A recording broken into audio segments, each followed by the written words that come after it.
Good morning, mammals, and welcome to my first screencast for our cold/snow day plans.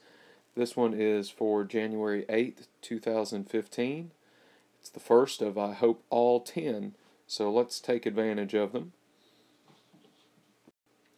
What I need you guys to do is to go back to the YouTube channel, find the Integrated Science 2 Math Review playlist, and watch this video. I believe it's about 8 minutes long, so look for Topic 4, Scientific Notation. After you've done that, I need you to come back to this screencast, and on the next slide, I'm going to show some example problems. Give those a try on your own, and then on the slide after that, I'm going to post my key, so check your answers. Post any questions that you might have in the comment section. I'm going to try and check that pretty regularly, at least every hour throughout the day today. And be prepared for a short quiz tomorrow that has very similar questions. So I'm going to wait for a second, and you guys should be heading on over to this. And after you've come back, skip ahead to the very next slide to see those example problems.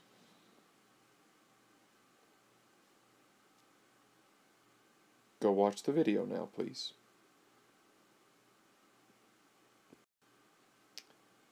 Okay, so hopefully after watching the video, you'll be able to tackle these problems here. So I'm going to leave this screen up for a second so that you can get these problems down, and then pause the video, try the problems, and come back for the key.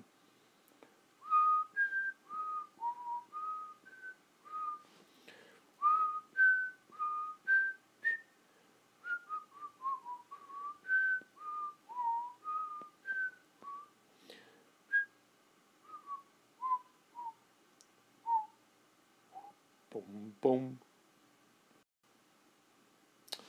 Okay, let's work these out. In scientific notation, the rule is that you are allowed to have one and only one number in front of the decimal. So right now, I have 120.01. I have 3 digits in front of the decimal, so I need to move my decimal place twice.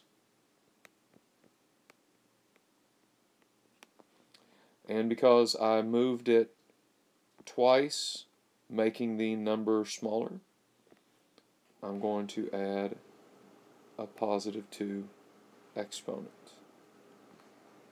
Okay, just like in the screencast, I showed an example that did not show the decimal, but you guys should know that it would be right there.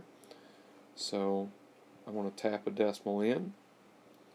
I would need to move that decimal 1, 2, 3, 4 places. 5.5 times 10 to the 4th, because I made the original number smaller by 4 decimal places. Okay. Like in the screencast, I also showed one where I already have one number in front of the decimal, so I don't have to do anything. And the proper scientific notation for this, because I did not have to move the decimal, is times 10 to the 0. A lot of students think that this should be times 10 to the 1, but that's not correct. You did not move the decimal at all, times 10 to the 0. My last two examples are numbers that are less than 1 for this section. So I need to move them again, now the opposite direction, so that one number is in front of the decimal. Now I've made the number larger by 1 power of 10, so my exponent is going to be negative. And on this one, I'm going to need to make the number larger by 1, 2, 3, 4, 5, 6 powers of 10. So my exponent is -6. Okay. Now you simply reverse this process to go scientific to decimal. Remember that positive exponents need to make the number larger, and negative exponents need to make the number smaller.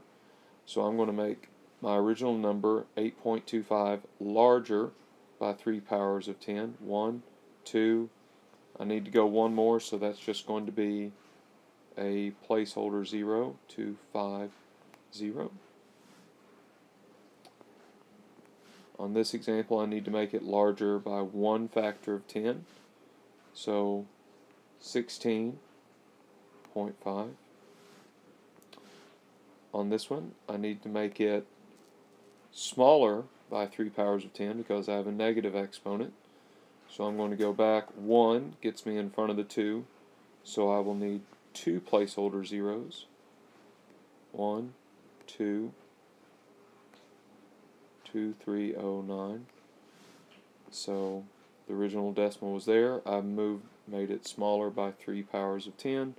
And on this one, I need to make it smaller by 6 powers of 10. So 1 power of 10 gets me in front of this 1, and so then I would need 5 zeros in front of that. So decimal 1, 2, 3, 4, 5, 6, 0, 0, 7.